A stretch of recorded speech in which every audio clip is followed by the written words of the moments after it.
Top-Bed Talk. Thank you so much for joining us for the Pockapalooza. This is our second Pockapalooza celebration of perioperative care as the close of the third day of the EBPOM World Congress 2021. And it's a real pleasure for me. I'm Mike Grocott. I'm a professor of Anesthesia Critical Care in Southampton, and I'll be chairing this session with the editors of the big four anaesthesia journals. I may make the odd comment about journals because I also have a role as editor-in-chief of the Journal of Perioperative Medicine, along with my co-editor-in-chief, Lee Fleisher, who will just be joining us towards the end of this session. It is a pleasure to introduce our first guest, Evan Kharasch, a professor of anaesthesia at Duke and editor-in-chief of Anesthesiology. So Evan, what's the day job like before we get on to talking about the journal? Thanks, Mike. I'm a professor of anesthesiology at Duke University. I'm also vice chair in the Department of Anesthesiology. I've been here for exactly 3 years now, and my clinical practice is in the operating room. I'm part of the team in the department called General Vascular and Transplant Anesthesia, and I do spend part of my time active clinically. I also spend part of my time doing research, and I'm a classically trained pharmacologist, and I do basic translational and clinical research. Most of my interests these days has to do with the safe and effective use of perioperative opioids, as well as opioids used for treating drug abuse. I have a particular interest in perioperative methadone and have a number of lab studies and clinical studies. We have a big clinical trial going on right now to study that. And then many hours of my day are taken up as editor-in-chief of Anesthesiology, where I'm fortunate to have a spectacular team of editors, and I'm one of that team of editors. And it's a spectacular opportunity to see what's over the horizon, as well as to help craft and chart the future of the specialty. And we're interested in doing that, both in terms of publishing what we call trusted evidence, and that is high-quality clinical studies, high-quality summative studies, review articles, for example. But we're also interested in science policy and publishing policy as well. This past year, we published 2 editorials, one having to do with peer review and its importance in the specialty and its importance to medical science overall. And we just published an editorial having to do with some ethical topics, most notably authorship in scholarly publishing. So it's a broad portfolio. It's a wonderful opportunity to try and advance the specialty as best we can. The big four journals, BJA, Anesthesia, Anesthesiology, and Anesthesia and Analgesia, have always seemed to me like the sort of front four of a much larger pack of great anesthesia journals. What is the character of anesthesiology? It's a couple things. One is that we are very interested in publishing high-quality clinical studies, particularly prospective studies, as well as observational work. And I think that one of the things that we do is we attend very carefully to high-quality peer review. We believe in that, in its efforts to improve articles as best possible, particularly the ones that we're going to publish. But even if an article is ultimately not accepted by us, we think that the peer review process brings a tremendous amount of value add to authors who are submitting and continuing on in their research efforts. We do stand behind all of our articles, and we have a high degree of confidence in what we publish in terms of it being trusted and in terms of it being really foundational to the specialty of anesthesiology. We look at some of our metrics and our citation half-life, if you will, meaning how long do people use the information that we publish? That citation half-life is 11 years, meaning that we are both contemporary, but not necessarily trendy, if you will, but really foundational in terms of helping ground the present and the future of the specialty. So I'm going to ask our next guest to join us, Professor Hugh Hemmings, who is the editor-in-chief of the British Journal of Anaesthesia. So Hugh, same introduction. Tell us a little bit about yourself, the backstory, and then a little bit about the journal. I'm Hugh Hemmings. I'm professor and chair of anesthesiology at Weill Cornell Medicine in New York City. It's the medical school for Cornell University, which is unfortunately about 5 hours away from here. So my role also in the medical school is Senior Associate Dean for Research, and I'm Editor-in-Chief of the British Journal of Anaesthesia. My clinical commitment is in thoracic anesthesia. I mean, you can probably get the sense that I have too many jobs, challenging at times, but I would say I spend about a day doing clinical work per week, a day in the dean's office, a day taking care of departmental business, a day on the journal, or maybe more. So, I mean, that's kind of a rough overview of sort of my role in the department and also in the specialty. They're all near and dear to my heart, which is kind of why I haven't been able to shed any of them yet, but that's kind of my job. So the British Journal of Anaesthesia, same question I asked Evan. What's the character of the BJA in contrast with the other journals? Full disclosure, I did work with anesthesiology for a while as well. So I have a good sense for both journals. The British Journal of Anaesthesia is distinct in being associated with a charity. So it's really independent from the medical society per se. It's strongly aligned with the Royal College, and the members get our journal as part of their membership. But I think that commitment to both publishing research and funding and supporting research and education in anesthesia, it may be a little different. I mean, those functions are, anesthesiology still does those, but it's separated into different parts of the American Society of Anesthesiologists. So I'd say that's a difference between the two journals. Being an independent charity gives us a lot of independence in terms of creating initiatives and giving out grants and sponsoring meetings and supporting trainees. So that may be a little bit different.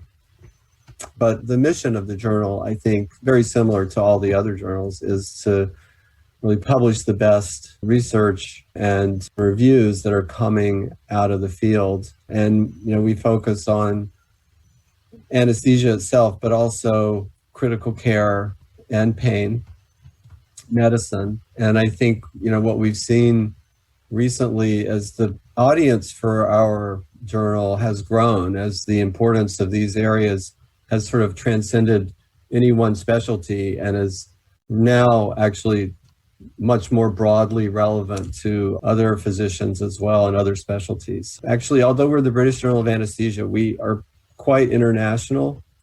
Our board is from all over the world. I think that adds a certain flavor to the journal. Our papers come from all over the world as well, primarily US and UK and Europe, but also Asia and Australia and New Zealand are also big contributors. So that sort of international aspect, I think, is also a distinguishing feature. Is that a dynamic situation? So particularly the contributors from Asia, is that number going up at the moment? Or the number of submissions has been for a while quite high, especially from China. The number of acceptances has been relatively low, but is going up. You can see that in science in general, but I think the clinical sciences have lagged a little bit, but I think now that is starting to see a big increase in terms of the quality and the number of papers that we're taking. Does that reflect your experience, Evan? Yeah, I think we're probably very much alike in that sense. About half our readership is international. Our submission ecosystem is very similar. There's been increasing numbers of submissions from China. I think the quality of those submissions has been increasing also. Some of that's come out of the fact that there are a number of people in China who spend time in this country training. There's also individuals in the States and in Europe who are collaborating in China. So I think that that's tending to raise the collective boat, if you will. I'm going to ask our third guest to join us, Jean-Francois Pittet. Welcome. Jean-Francois is the editor-in-chief of Anesthesia and Analgesia. Same opening question, Jean-Francois. Tell us a little bit about your professional context outside of the journal. My current position, I actually are originally from Switzerland, the French part of Switzerland. The first time that an editor of Anesthesia and Analgesia has not been born in the US. After 1995 years, and next year is 100 years anniversary of the journal, the organization that owns the journal, International Anesthesia Research Society. My current job, after spending 20 years at UCSF, is for last 11 years, I'm professor of anesthesiology and surgery at the University of Alabama in Birmingham. I have also an adjunct position as an adjunct professor at UCLA, University of California, Los Angeles. My clinical practice has been critical care. I practiced for 35 years anesthesia, and then the last 10 years I've been fully involved in critical care, because for 5 years before I became the editor-in-chief, I was the vice chair for critical care medicine at UAB. My research has been actually at two focus. One is coagulation abnormality after trauma and sepsis, and one of my former fellow became very famous in England is Karim Broy. He's professor of surgery in London, and he's one of the leader in coagulation abnormality after trauma. Karim was my fellow in San Francisco for 2 years, and we published several important papers at that time. And I continue to do this until today. The second aspect is trying to understand how bacteria affect your body. And we made a discovery that actually when you get, for example, a pneumonia, this bacteria induce the production of cytotoxic prion that goes in the organ, for example, the brain, and shut down, we published the data, we shut down the memory, the hippocampal function, at least in animal, but these prion are also present in human with bacterial infection, and we show the mechanism. So I think this is something very exciting and novel that we are developing, with colleagues in Alabama. ANA, Anesthesia and Analgesia, is a clinical journal. I think my colleague explained well what the British Journal of Anaesthesia and Anesthesiology is. I think anesthesiology is certainly more focused on basic science papers. We are publishing clinical papers. We are trying to reach the clinical research, not only in the US, but we have also a good number of papers coming from Europe. As my colleague mentioned, we have a good number of people from China. The quality has been variable, I have to say, but we are seeing slowly a better quality so that we can publish. There are also some concerns sometimes with misconduct. I have to say, anesthesiologists have got the three big medal, gold and, silver and bronze in misconduct, as you know, if you go online. I'm not saying it's from China, it's from generally speaking. I think it's a problem. We also focus on education. I think for us it's very important. We published several papers on how anesthesiologists are educated in the US, particularly, and is the education, the plan for the residency, is it the right one? Are we really preparing people to be ready to go and work as in private practice today? I'm not totally convinced. I think there are some questions. What should we modify in terms of education? Third part is the global health. Since I got this position 5 years ago, I have developed this global health section. It is currently, my ending editor is Angela Enright from Canada, who is the former president of World Federation of Anesthesia Society. The reason I'm very interested with this is because most of anesthetics are delivered in developing countries. That's very clear. The question that they have in developing countries is not the question that we are trying to resolve by our papers.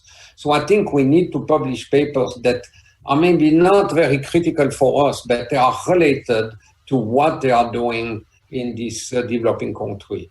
Obviously, the big problem is the quality of the papers. And Angela has worked really hard to help colleagues in developing countries to present paper that quality is good enough to be published. The World Federation is also associated with the IRS, the organization, they own the journal and my journal, and we are also closely involved with the World Federation. Finally, I think the last part of what we are interested with the journal is what is the role of the physician anesthesiologist. My understanding that is in England, I don't want to say something wrong, but you do not have a nurse anesthetist. We have very few. We are starting to go down that route, but it's very different from the States, yes. In America, we have a very large number of very well-educated nurse anesthetists. Is a master's degree, and now they can get a doctorate degree in clinical nursing. The problem is what is the difference between physician anesthesiologist and nurses anesthesiologist. And I believe very strongly that we need to be perioperative physician. that the nurse anesthetist can do probably a large number of our cases in the OR. I think a supervision by a physician is helpful, I do believe, but I think they don't have the training to be a perioperative physician. And I think is, in Europe is more important. I think that in Europe, at least my experience in Switzerland, but I know Germany and France for really well. If you look, for example, in critical care units, in Europe, most of them, the surgical critical care units are run by anesthesiologists. In America, it's less than 10%. And I'm not saying it's wrong, it's just the situation. So I think we are transitioning now from a model when the anesthesiologist in the operating room from 7 to 3 to 4 p.m. to somebody which supervises a nurse anesthetist and also is involved in the whole perioperative period. I do believe that anesthesiologists should be healthcare leader for the perioperative period. So I think that is something that we feel really strongly with ANA. That is basically what I wanted to say today, and thank you so much for inviting me. Jean-Francois, thank you. You offered me a good link with the whole data fabrication story. I'd like to introduce Andy Klein. To make clear, I'm not suggesting for a moment that Andy's involved in data fabrication, but you will all know that the leadership role that Anesthesia, the journal, had in some of those cases. So, Andy, thank you very much for joining us. So Andy's the editor-in-chief of Anesthesia, the UK-based journal. Give us a quick pen sketch of Andy Klein, as in the clinical roles, research roles, and then tell us a little bit about the journal, if that's all right. Thanks, Mike. I'm a cardiac anaesthetist at Papworth Hospital in Cambridge, UK, not Cambridge, Massachusetts. My sort of day job is anaesthetising cardiac patients at Papworth, and then I'm the editor-in-chief of Anesthesia, have been now for 6 years out of 8, so I've got 2 more years left. Much like Jean-Francois said, we're very much a clinical journal. Our aim and raison d'etre is to appeal to clinical anaesthetists, perioperative physicians, intensivists and pain physicians all over the world, be they physicians or be they from whatever backgrounds in healthcare, who are interested in perioperative medicine and anaesthesia. I can't emphasize enough how much we are a clinical journal. We very, very rarely publish animal or laboratory-based studies, not because we don't think that's important, quite the opposite. It's just that we don't have the reviewers and the readership for it. So we focus on clinical areas. We've published a lot of multi-collaborative papers recently, like the COVID surge paper and big training network papers, gathering lots of data from around the UK and around the world, which is a very sort of interesting new dynamic in research, collaborating with lots of people to collect data in real time or very quickly. These are very exciting. We published 2 big training network papers in the next few days, which are very exciting. As I said, COVID surge recently, which has been a very large paper, lots and lots of downloads. We're very much a sharing journal. We publish online. We have a lot of followers on social media. We have live interviews with our authors when they publish papers, and live podcasts and chats on Twitter to allow people wherever they are in the world to speak to the authors of a paper, like a journal club, but on social media. And we think that's very important. We think dissemination is as important as science, really. So if science is the king, dissemination is the queen, or whichever way around you want to put it. If science is the queen, dissemination is the king. It's really just as important to conduct good quality research, but also to tell people what you've done, get their opinion, post peer review as well as peer review for the journal, so that we can improve it. We, as you said, we have an interest in publication fraud and misconduct. One of our editors, John Carlisle, is a statistical genius. He's worked with Steve Schaefer, Steve Yentis, a predecessor of mine, looking at multiple papers for multiple journals, and has helped unmask numbers of, unfortunately, as Jean-Francois has said, anaesthetists. And there's a big new anaesthetist who's been unmasked recently from Japan again, which you may have heard of, or we can discuss that later, in the regional world. And there's about 100 retractions to come in the next few months, hopefully, including from some of our journals who are represented here today. Yeah, we screen every paper submitted to us for a look at their data. So we ask authors from studies who we're considering accepting to submit their data to us, and we look at it carefully to look for patterns, to look for unusual distributions, and to look for mistakes, because mistakes happen, but also patterns that are reminiscent of data fabrication. So we spot a lot. John recently published a paper showing how many fabricated or probably fabricated articles we receive a year. So we receive 1,000 submissions a year, and probably 50 or 60 of them, unfortunately, are fabricated in one way or another, whether it's plagiarism or data fabrication or overt false data. And we've looked at the spread by countries of those and published on that. Certainly not going to dwell on the fabrication piece for the whole session, but what I am interested in, so as Jean-Francois said, we appear to have gold, silver and bronze in the anesthesia community.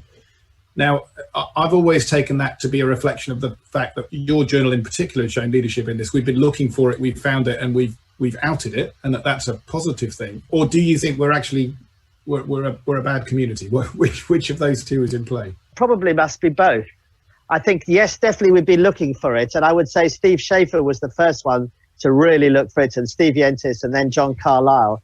And I think the fact that we look for it so hard inevitably means it turns up. And it's unfortunately bad behavior exists everywhere around the world in every specialty, not just medicine and not just anesthesia. People will do underhand or possibly criminal things to further themselves.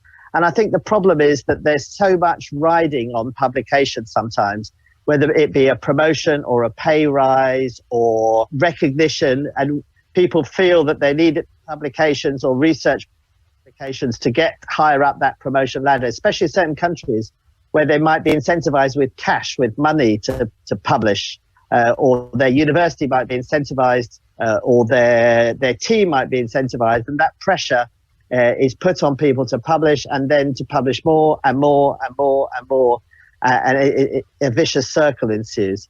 So whether that's, I'm sure it's not just anaesthetists, I'm sure it's everyone, and I'm sure we're finding more of it.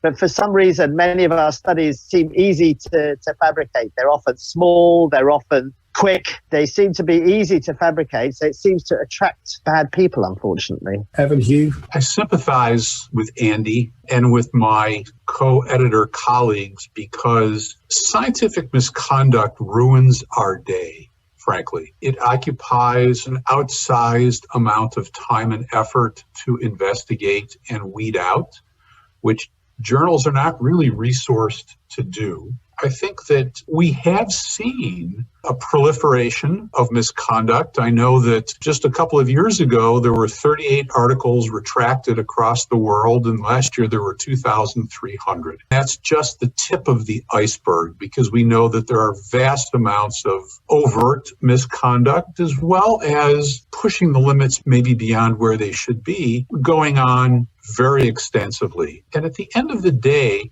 we do what we do to provide information to physicians and to patients in the name of improving healthcare. And when scientific misconduct happens, we're obviously falling down on our mission to deliver high quality information and to improve healthcare. Complicit in that are authors, very clearly, because they're the ones that are doing this. I think institutions are complicit in this also, because of the perverse incentives that they have created, both on the individual faculty level as well as on the institutional level. In that, in many people and in many places, the mission of searching for truth has been replaced by the mission of searching for credit. And journals, we also bear some degree of responsibility for that also, because journals love to live in a world of metrics. They love to compare their metrics. They love to claim whatever metrics make them look better than some of their fellow journals. So it's really a tripartite problem, if you will. It starts with individual investigators. It's really aided and abetted by institutions at the faculty level and at the institutional level, because institutions love having great reputations and getting great credit as well. And I think journals do bear a little bit of responsibility as well. So Hugh, I'm going to come to you and just want to pick up on that, the issue of the impact factors. So my impression is that the anesthesia journals in general are shooting up. And I suspect that COVID will not be harmful to us, as it won't be harmful to the critical care journals and the respiratory journals in comparison with some of the other specialties. I just wondered, what your feelings were in terms of the benefits of that, but also the pitfalls that we fall into in terms of impact factor. So Hugh, what, you must, as a journal editor, you must like to chase a bigger impact factor, but then there's a lot of broad challenges there.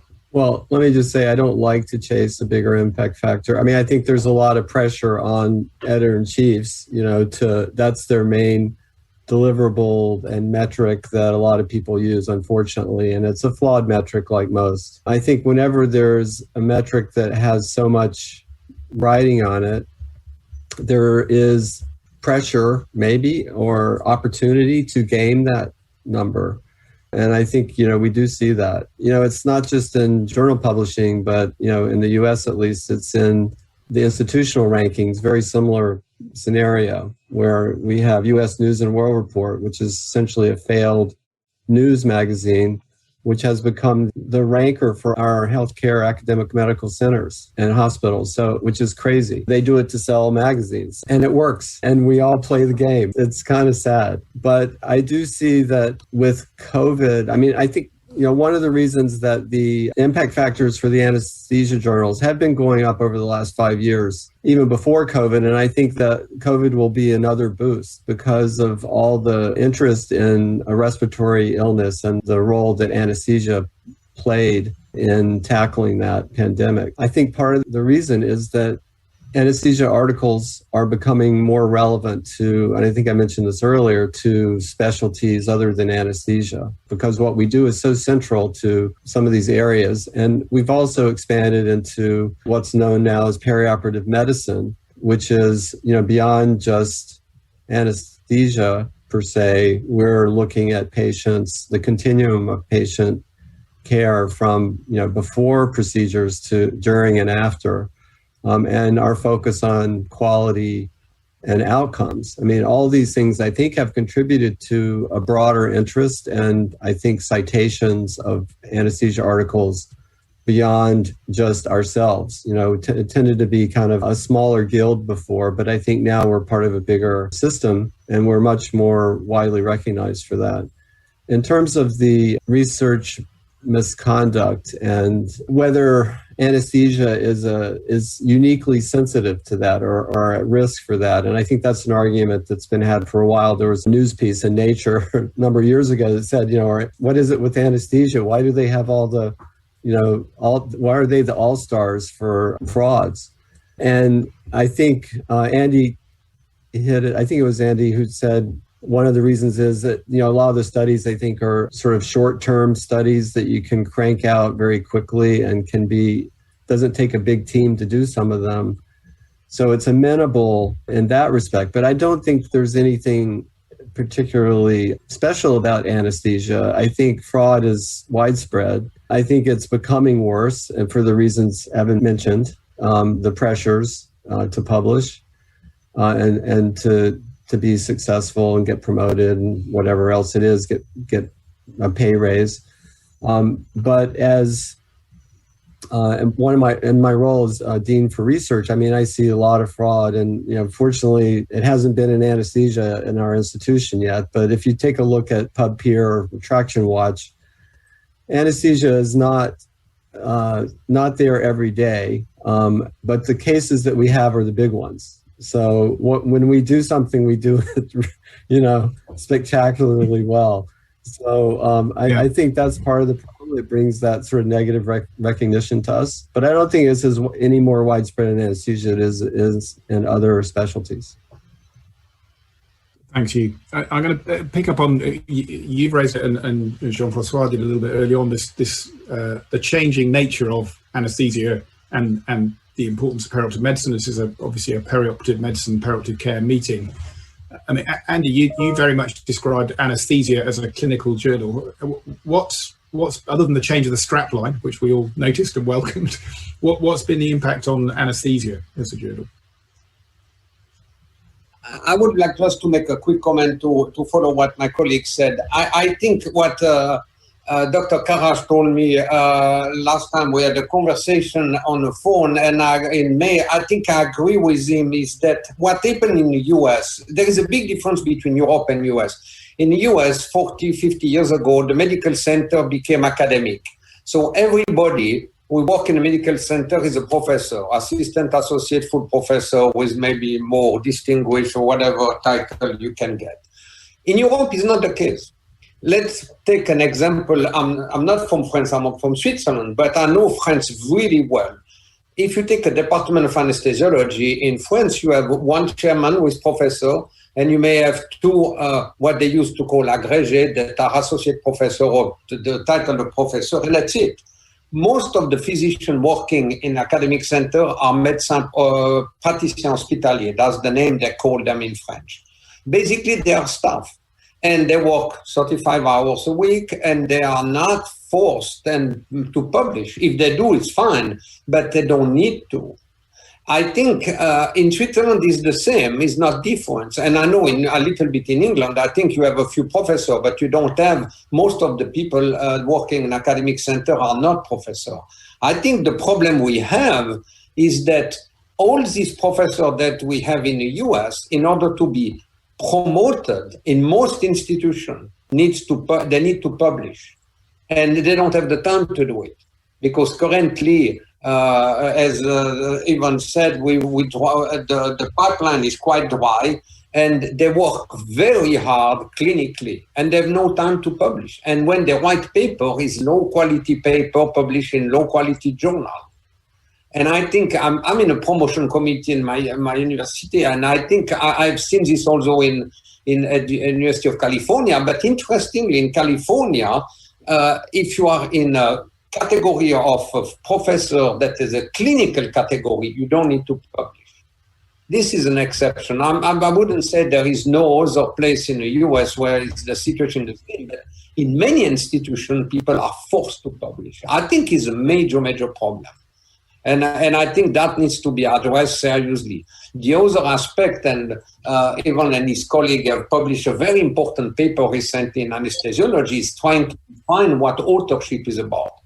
But if you're much more stringent with authorship, you cannot have on the other side the requirement to publish so many papers, otherwise you never get promoted. And I think it's a major problem today, because what we are seeing is people said, why they stay in academic center? Why they don't go in private practice, where the only thing we ask them is to do a good job clinically. They don't do teaching, they don't need to do research. So I think we need to address this point when we address it.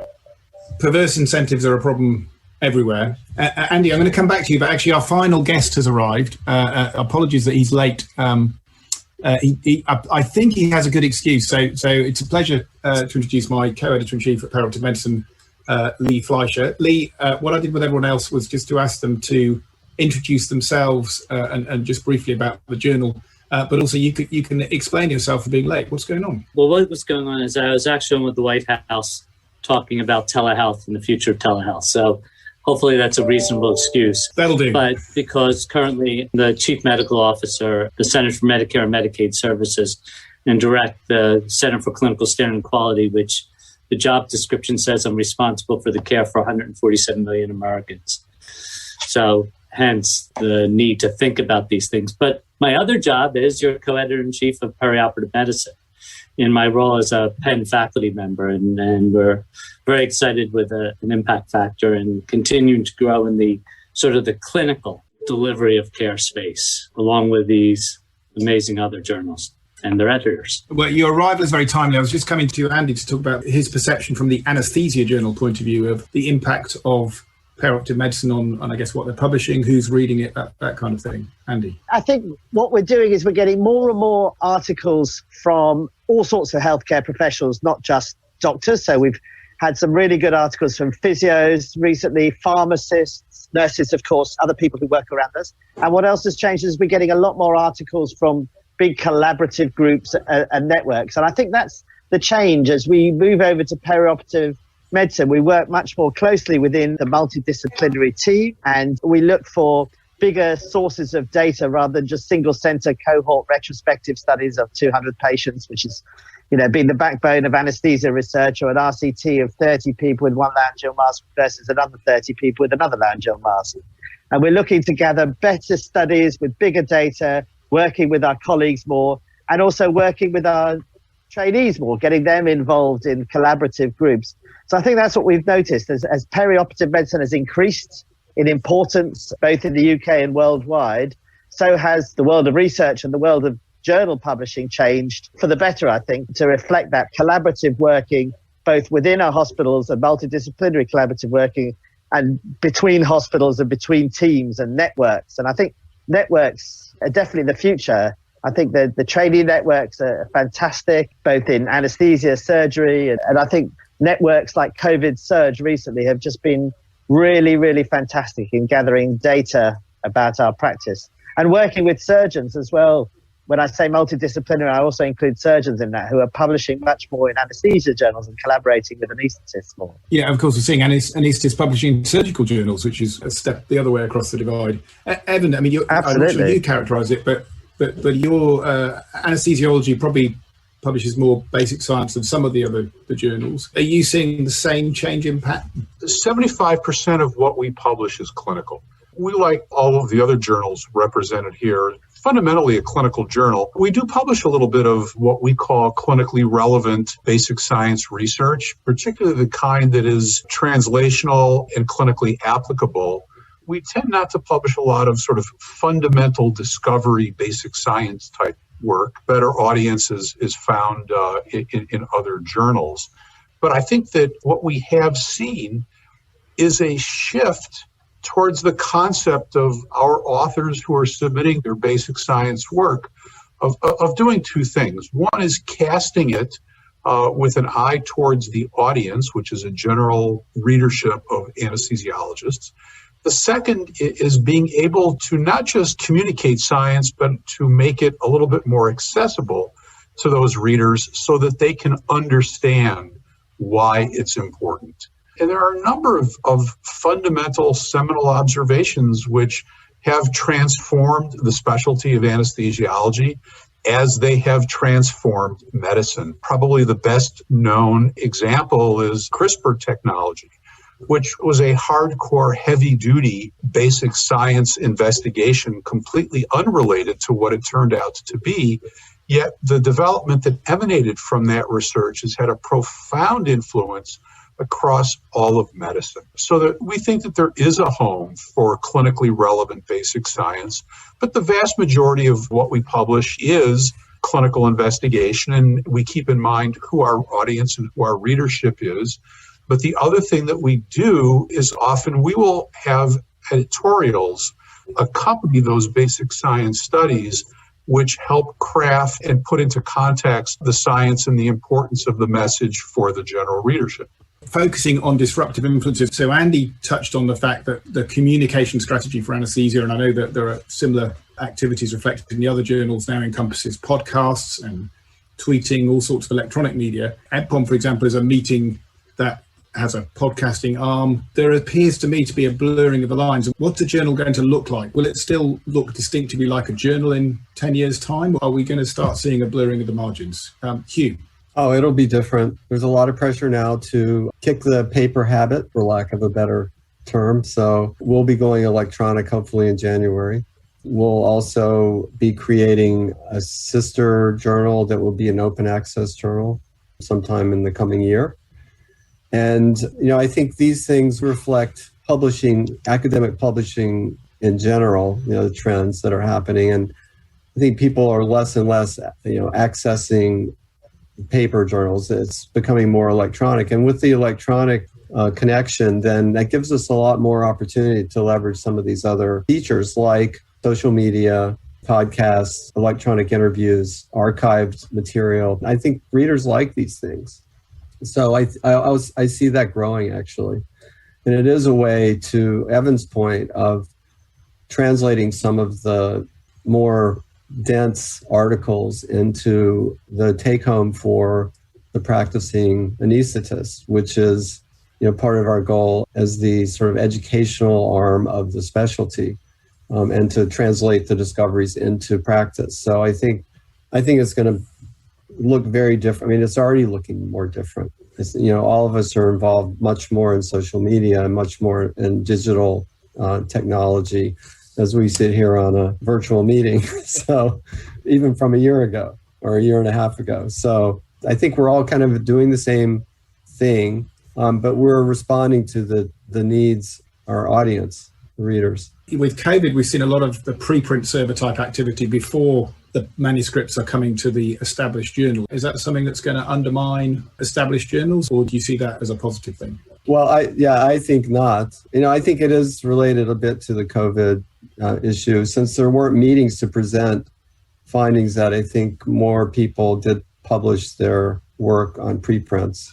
And there's a bit of a backlog, I think, that will be coming. So, well, one of the things I heard from the public health sector, and there's a lot of questions about this post-pandemic, the trusted source of information. Where was the trusted source? And people were getting it from all over the world. So I think it will become an issue of how the journals sort of fit into, how quickly did we discard some of the therapeutics that didn't work, and how quickly we got to steroids and other things. So I'm not sure what the right answer is, but there's a lot of individuals in the public health space talking about how do we get to truth quickly.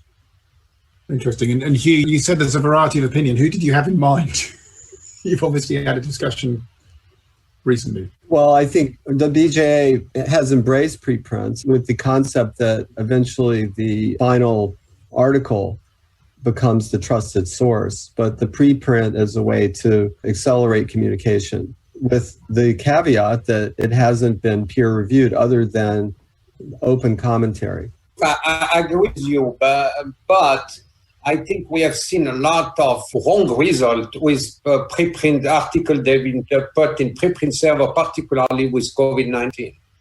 And I think I'm a little, I do understand in basic science, it seems to me that perhaps it makes more sense, yes, because it takes a long time to get paper fully reviewed and published and available to everyone from the moment you finish your paper. In clinical, I think the concern that I have in clinical research is that if a clinical message is wrong. I'll give you an example, a new drug for Latino kids in Los Angeles, where we know that they're high risk for asthma. And it turned out that after peer review is not correct, the scientific journalist will pick up this immediately as soon as it's on preprint server and will publish this in the lay press. And I think this is an example. I'm not saying it's a real example. It's just I made up an example. But I think we need to be very careful. I know that Ivan has been very restrictive about it. And I think we need to be careful, because the other aspect is the NIH. If you have a paper on a preprint server, you can cite it. If your paper is in review, you can't. So I think it's been also another problem here that has not been really fixed, I think. Evan, did you want to come in on that? I think that really the important issue of preprints is to examine what have been the drivers behind preprints and the concept that quality needs to be sacrificed in order to achieve speed. And I think that that's a false premise. That's the wrong approach. We can achieve both speed and quality, but peer review, which is where we put a tremendous amount of emphasis, does take a little bit of time. In the peer review process, as editors, we all see just how much articles can change. Now, the data doesn't change, but the interpretation often changes. Sometimes even the conclusions change. And the message changes as well. And preprints are robbed of that quality improvement function. They're just put out there. And the public, again, which is who we are there to serve, doesn't understand the difference between a publication, which has been peer-reviewed, and a preprint, which is simply typed up and put on the web. So I think that we do have an obligation to quality and an obligation to bring trusted information to practitioners and to the public. And even many of my physician colleagues will freely admit they don't understand the difference between preprints and publications. And even some of our highest impact journals like Nature and Science will interchangeably refer to preprints as publications. So I think we need to have a quality imperative, not a speed imperative. in scholarly publication. The notion of a trusted source is really important, and it's clearly part of the intrinsic value of the journals. I'm just going to go around just for a quick last word before we sign off and go into the rest of the Pocketpalooza. So, Lee. One of the key areas that I'm interested in seeing more of is implementation.